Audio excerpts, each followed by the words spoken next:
What's happening, everybody? All right, running my buddy Nate in his plum crazy pulleyed E85 Redeye.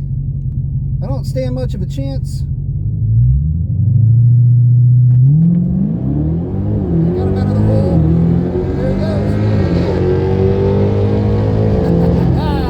That car runs good. That's all right. Let's see what the contraption says.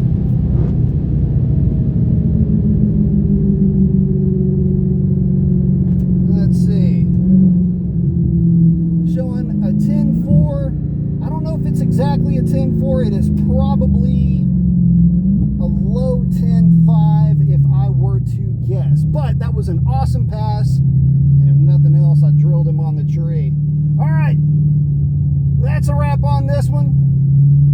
Wanted to bring you guys along for a ride along. Catch y'all on the next one.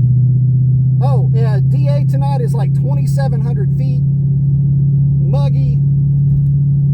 End of July weather down here in beautiful southeast Texas. And that is a wrap. Adios.